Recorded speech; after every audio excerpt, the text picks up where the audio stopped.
मंगलवार को नितिन नवीन बीजेपी के नए अध्यक्ष बन जाएंगे। वो जेपी नड्डा की जगह लेंगे। सोमवार को उनके चुनाव के लिए नामांकन की प्रक्रिया चलती रही। एक दो नहीं, कुल 37 नामांकन पत्र जमा किए गए।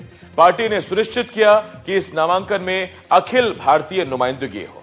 नितिन नवीन के खिलाफ हालांकि कोई उम्मीदवार नहीं है, लेकिन बीजेपी अपने संविधान के मुताबिक चुनावी प्रक्रिया पूरी करेगी।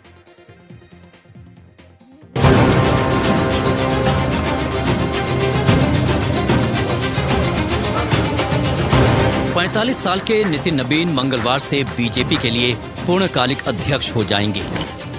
उनके चुनाव की आखिरी औपचारिकताएं सोमवार को लगभग पूरी हो गईं। इस मौके पर बीजेपी मुख्यालय में पार्टी के लगभग सारे बड़े नेता अमित शाह, राजनाथ सिंह, योगी आदित्यनाथ, जेपी नड्डा, किरण रिजिजू, नितिन गडकरी, धर्मेंद्र प्रधान और भूपेंद्र यादव मौजूद दिखे। कई राज्यों के मुख्यमंत्री भी आए।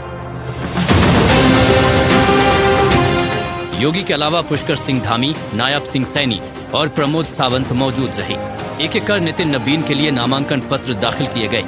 36 नामांकन पत्र राज्यों और केंद्र शासित प्रदेशों की ओर से और एक बीजेपी संसदीय दल की ओर से।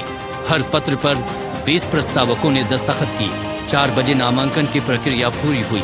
6 बजे नाम वापस लेने की औपचारिकता भी खत्म हो गई, क्योंकि नितिन नवीन के मुकाबले कोई उम्मीदवार ही नहीं है।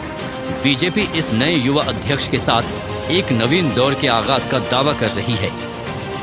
ये चुनावी प्रक्रिया है। भारतीय जनता पार्टी लोकतंत्र में भरोसा रखती है, लोकतांत्रिक पार्टी है, तो चुनाव प्रक्रिया में नामांकन होता है। आज नामांकन बिहार सहित देश के कई राज्यों ने उनके समर्थन में उनके प्रस्ताव दिया है, और मेरा मानना है कि कल जब चुनाव की तारीख तिथि तय है तो नवीन जी अध्यक्ष होंगे, और देश के अंदर एक 45 वर्ष अगर बीजेपी का हुआ है तो 45 वर्ष का युवा देश का नेतृत्व संभालेगा।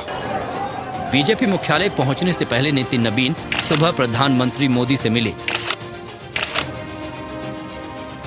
मंगलवार सुबह 11 बजे अब मुख्यालय में 700 प्रतिनिधि जुटेंगे। प्रधानमंत्री मोदी भी इस मौके पर मौजूद रहेंगे।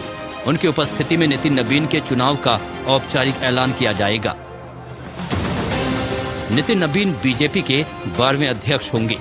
कार्यकारी अध्यक्ष के रूप में उनका चुनाव बीजेपी और भारतीय राजनीति में कुछ विस्मय से देखा गया, क्योंकि इसके पहले जब भी बीजेपी अध्यक्ष के नाम का अनुमान लगाया जाता रहा, उनमें नितिन नवीन का नाम नहीं रहा। हालांकि एक युवा नेतृत्व के चुनाव पर अब सबकी मुहर है।